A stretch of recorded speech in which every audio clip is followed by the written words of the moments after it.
ये कहानी है एक ऐसे स्नाइपर की जो पहले तो एक आम टीचर हुआ करता था, पर फिर उसकी लाइफ में कुछ ऐसा हुआ जिसके बाद वो एक खूंखार स्नाइपर बनने पर मजबूर हो गया।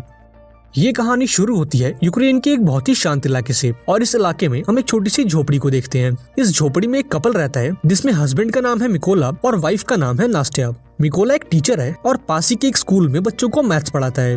वो एक बहुत ही अच्छा टीचर है और सभी बच्चे उससे काफी खुश हैं, सिवाय एक के जिसका नाम था इवान। इवान एक बहुत ही बदतमीज लड़का था और वो मिकोला को नीचा दिखाने का एक मौका नहीं छोड़ता, लेकिन मिकोला को भी उसकी बातों से कोई फर्क नहीं पड़ता और वो अपनी जिंदगी में मस्त रहता। एक दिन जब मिकोला अपने स्कूल में था तब उसे ये बात पता लगी कि रशिया ने यूक्रेन पर हमला कर दिया है और यूक्रेन की बहुत सी जगहों पर कब्जा कर लिया है। शाम को जब मिकोला अपने घर आया तो उसे ये बात पता लगी कि उसकी वाइफ प्रेग्नेंट है। ये जानकर उसे काफी खुशी हुई और उन दोनों ने मिलकर इस खुशी को सेलिब्रेट किया। अगले दिन मिकोला अपनी वाइफ को बाय बोलकर अपने काम पर निकल गया, लेकिन जब वो रास्ते में था तब उसने दो सैनिकों को देखा। हालांकि मिकोला ने इस पर ज्यादा ध्यान नहीं दिया और फटाफट से अपने स्कूल पहुंचा, लेकिन जब वो स्कूल के अंदर आया तो उसे पूरा स्कूल खाली मिला। तभी उसने टीवी पर न्यूज देखी कि रशिया ने उसके शहर पर भी कब्जा कर लिया है, और अब उसे एहसास हुआ कि उसने रास्ते में जो सैनिक देखे थे वो असल में रशिया के थे। ये सोचकर उसे अपनी वाइफ की फिक्र हुई और वो फौरन अपने घर की ओर भागा। जब मिकोला घर पहुंचा तो उसने उन दो सैनिकों को देखा जो उसकी वाइफ को बुरी तरह से पीट रहे थे। उसने अपनी वाइफ को बचाने की कोशिश की, लेकिन इन सैनिकों ने उसकी भी धुनाई कर दी। मिकोला ने उनसे रिक्वेस्ट करी कि वो उसकी वाइफ को ना मारे क्योंकि वो प्रेग्नेंट है, लेकिन इन सैनिकों ने उसकी एक नहीं सुनी। थोड़ी धुनाई के बाद उन्होंने मिकोला के घर की तलाशी ली और उसे आग के हवाले करके वहाँ से जाने लगे।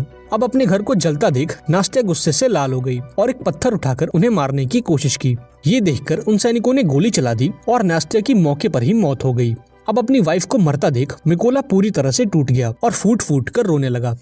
ऐसे ही कुछ घंटे बीत गए और दो यूक्रेनी सैनिक मिकोला के पास आए। उन्होंने उसकी पहचान करी और एक कब्र खोदकर नास्टिया को दफनाने में उसकी मदद की। नास्टिया की मौत के बाद मिकोला की जिंदगी पूरी तरह से बिखर चुकी थी और अब ना तो उसके पास कोई घर था और ना ही कोई फैमिली। मिकोला बदले की आग में जल रहा था और उसे हर हाल में उन सैनिकों को खत्म करना था, और यही सोचकर उसने यूक्रेन की फौज में शामिल होने का फैसला किया।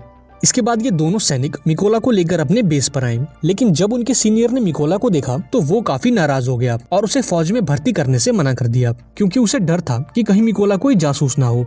यहाँ मिकोला ने उसे पूरी बात बताई और उसे यकीन दिलाया कि वो रशियन सैनिकों को मारकर इस देश को आजाद करना चाहता है। ये सुनकर कर्नल ने उसे एक मौका देने का फैसला किया और अगले दिन से ही उसकी ट्रेनिंग शुरू हो गई। अब चूंकि मिकोला एक आम इंसान था, इसलिए उसे ट्रेनिंग के दौरान काफी मुश्किलें हो रही थी। यहाँ एक साथी ऑफिसर ने मिकोला की मदद की और उसे गन को असेंबल और डीअसेंबल करना सिखाया। कैंप में मौजूद सभी लोगों को लग रहा था कि मिकोला कभी भी एक अच्छा सैनिक नहीं बन पाएगा, लेकिन उसने भी हार नहीं मानी और अपनी ट्रेनिंग